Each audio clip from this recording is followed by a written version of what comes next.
Assalamualaikum warahmatullahi wabarakatuh. Bismillah, alhamdulillah. Anak-anakku, kita berjumpa kembali di seri belajar fisika bersama Mr. Sultoni. Kali ini kita akan membahas tentang fluida dinamik.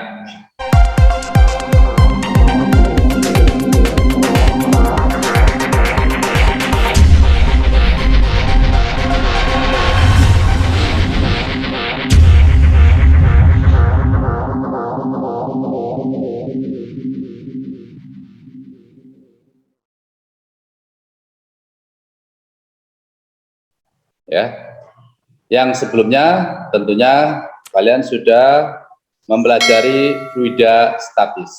Ya, bagi yang belum mempelajari fluida statis, silakan dilihat di playlist video saya tentang fluida statis. Baik anak-anakku, harap diperhatikan untuk selalu mengingat persamaan-persamaan yang terdahulu ya, karena masih ada kaitannya dengan persamaan-persamaan yang nantinya kita akan pelajari. Seperti fluida statis yang lalu, pasti nanti akan juga ada kaitannya dengan fluida dinamis kali ini. Nah, apa itu fluida? Kembali saya ingatkan, ya. Fluida adalah zat yang dapat mengalir dan memberikan sedikit hambatan terhadap perubahan bentuk ketika ditekan.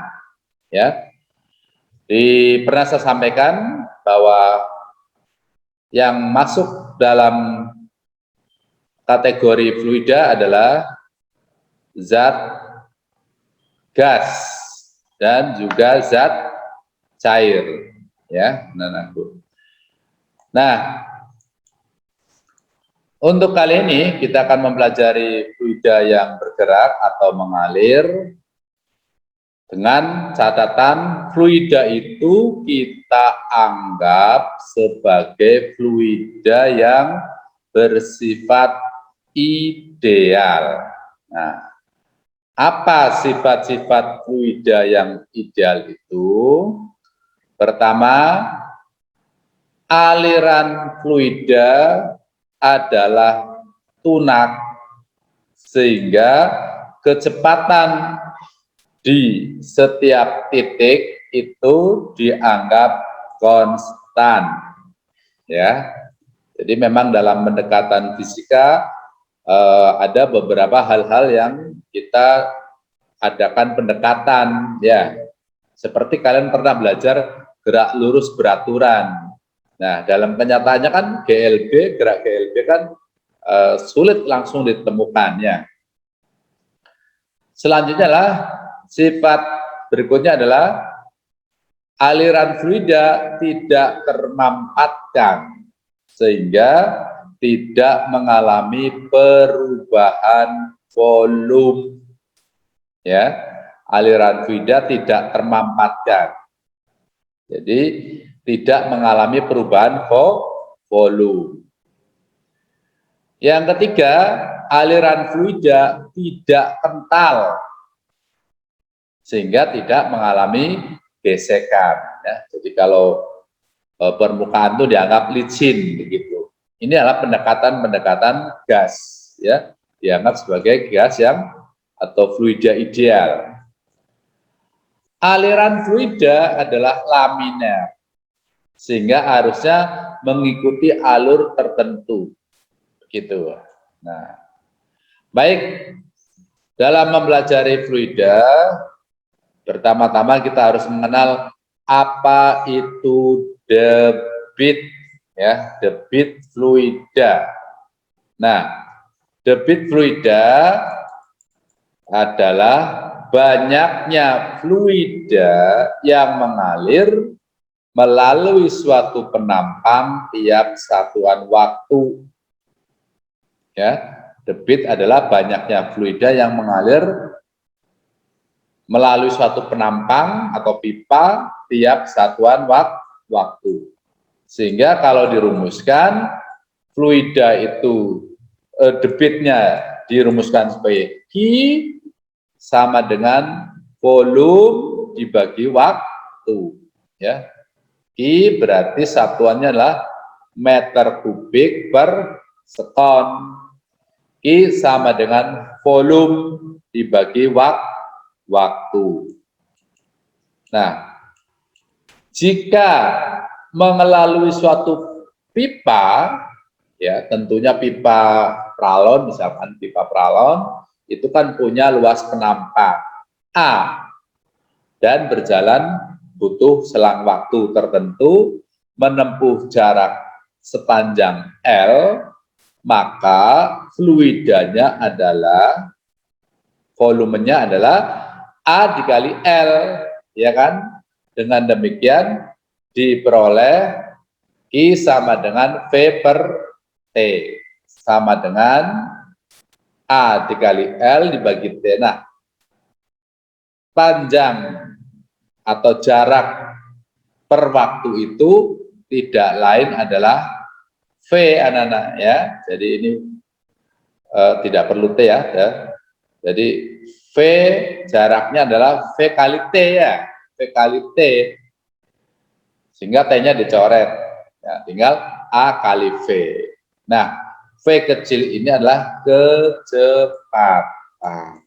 Ya, jadi debit di samping ada tadi Q sama dengan V per T, juga diperoleh Q sama dengan A kali V.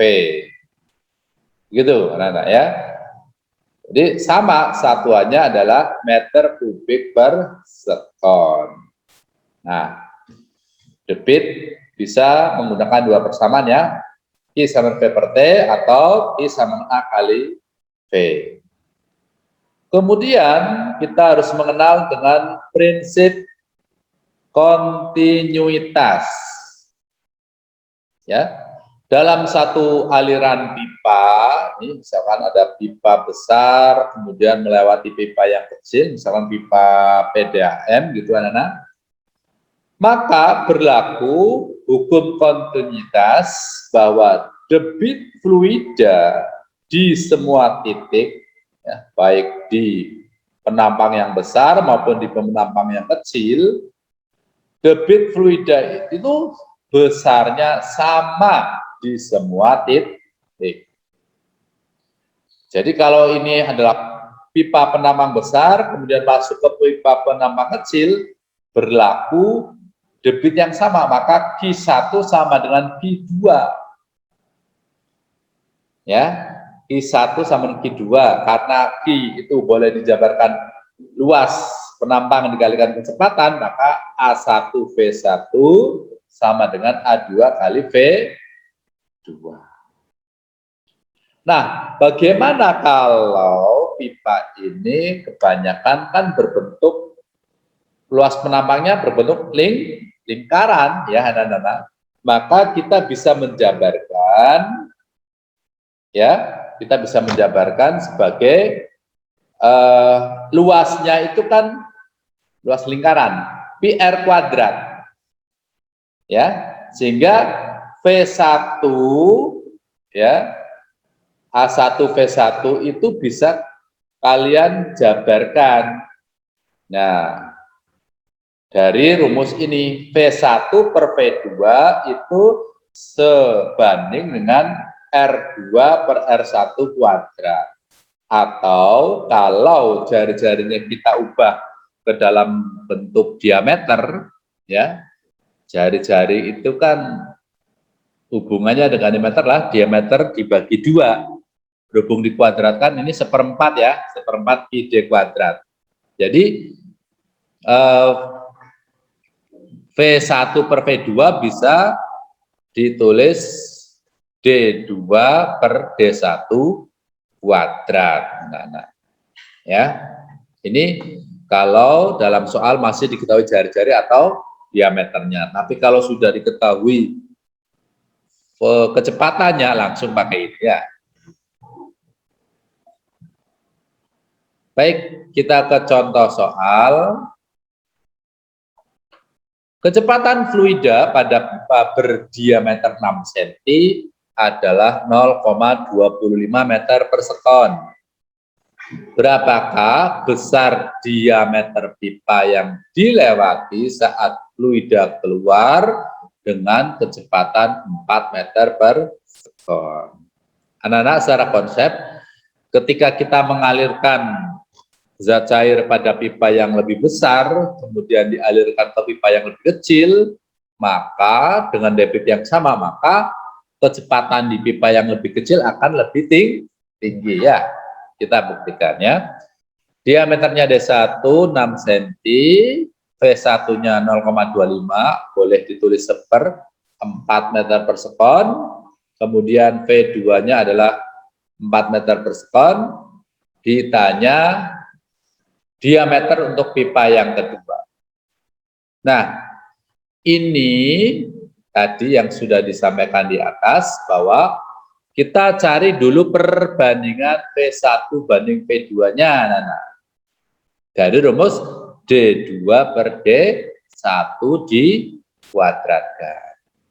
P1-nya 1/4. Ya, P2-nya 4. Ini D2-nya belum tahu, kemudian D1-nya 6 diameternya, dikuadratkan. Nah, untuk menghilangkan kuadrat ini, kita akarkan ya, diakarkan. Jadi akar 1/4 itu setengah, anak-anak ya. Jadi akar 4 ini setengah, ya. Kemudian setengah, kemudian akar 4 adalah dibagi 2 lagi, berarti berapa? Setengah bagi 2 berarti 1/4, ini ya. Nah ini, kemudian akar dari D2 per 6 dikuadratkan semua, maka akarnya hilang, kuadratnya hilang. Nah, lalu dikalikan silang, jadi D2 sama dengan 6 dibagi 4, alias 1,5 sentimeter. Nah, jadi kan pipanya lebih kecil karena kecepatannya lebih besar. Gitu. Nah, jangan lupa untuk bertanya atau komentar di kolom komentar di bawah ini, anak-anak. Nah, baik, selanjutnya kita ke bahasan daya. Daya itu power ya, daya yang disebabkan oleh debit fluida. Ya. Contoh air terjun, itu kan fluida yang mengalir ya. Punya debit Q dari ketinggian H ya. Punya debit Q dari ketinggian H. Maka karena suatu air terjun punya ketinggian, mempunyai energi, yaitu energi potensial, yang kita tahu rumusnya ya, dirumuskan energi potensial mg kali H, ya, dengan M-nya adalah rho dikali V. Ingat, massa jenis rho sama dengan massa dibagi volume. Nah, ini kalau diubah massanya berarti massa jenis dikalikan volume, anak-anak. Rho VGH. Nah, bagaimana hubungannya dengan daya, dengan energi? Kita mengetahui bahwa rumus daya adalah energi persatuan waktu. Nah, gitu. EP boleh ya, energi persatuan waktu. EP dibagi T. Nah, karena EP tadi sudah dijabarkan seperti ini, rho VGH dibagi T, dan sebelumnya tadi kita punya apa? Punya V per T. Nah, ini V per T itu adalah debit Q ya. Maka rumus daya P ya, daya adalah rho dikali Q dikali G dikali H ya. Rho-nya massa jenis, Q-nya debit, G-nya gaya gravitasi, H-nya adalah ketinggian. Nah, selanjutnya biasanya air terjun itu bisa kita gunakan sebagai apa? Pembangkit listrik. Ya. Maka dari itu, jika tenaga fluida itu dimanfaatkan untuk membangkit listrik dengan efisiensi ini simbolnya eta ya, eta, maka daya yang dibangkitkan oleh sistem generator dirumuskan seperti ini ya. Jadi tinggal membuat efisiensi dikali rho dikali Q dikali H ya, Nana ya. Jadi P sama dengan eta rho Q G H ya. Nah, sambil dibaca lagi nih keterangannya. Q debit fluida, H ketinggian, G gravitasi dalam meter per sektor kuadrat. Efisiensi ini tidak punya satuan. Massa jenis fluida adalah kilogram per meter kubik dan satuan daya adalah watt. Ya, Nana, watt. Baik, anak-anak, tidak lupa untuk subscribe karena subscribe itu gratis dan silakan dibagikan kepada grup yang lain yang kalian punya. Baik, kita kembali kepada contoh soal berikutnya. Air terjun setinggi 12 meter dengan debit ya. Jadi tingginya H diketahui ini, debitnya Q 15 meter kubik per sekon. Jika 20% energi yang jatuh berubah menjadi energi listrik, nah jadi ternyata efisiensinya hanya 20% ya. Tidak apa-apa, masih lumayan ya.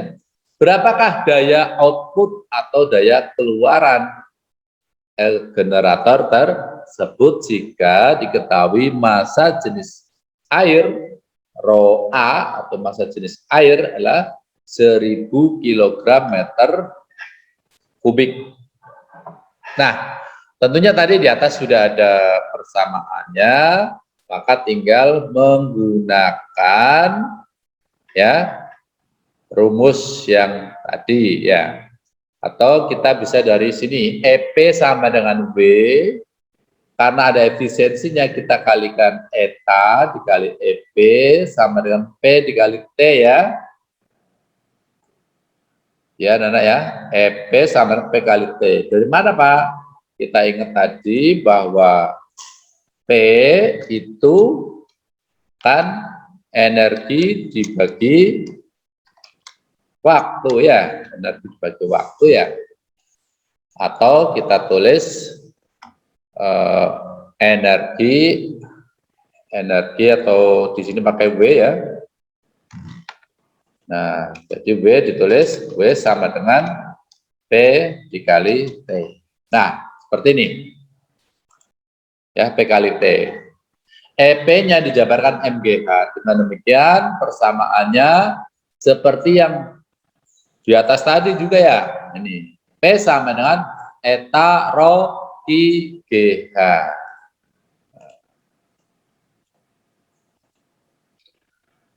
Dengan demikian kita masukkan aja etanya 0,2 atau 20% ya.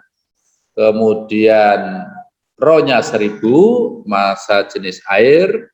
Kemudian Q-nya 15, sudah diketahui, G-nya kita ambil 10, ketinggiannya 12 meter. Ini kalau dikalikan, hasilnya 360 kilowatt. Nah, 360.000 watt atau 360 kilowatt. Nah, anak-anak, untuk memperdalam latihan-latihan tentang fluida dinamis, silakan dibuka kembali latihan uji prestasi mandiri maupun latihan uji kompetensi yang ada di LKS kalian. Ya, semoga pertemuan kita hari ini membahas tentang pendahuluan listrik dinamis, semoga bermanfaat. Silakan dipelajari dan jangan lupa untuk sering menuliskan persamaan-persamaan fisika secara berulang-ulang. Semoga kalian sukses. Demikian, jangan lupa untuk subscribe dan bagikan serta nyalakan lonceng notifikasinya. Kurang lebihnya saya mohon maaf. Billahi taufiq wal hidayah. Assalamualaikum warahmatullahi wabarakatuh.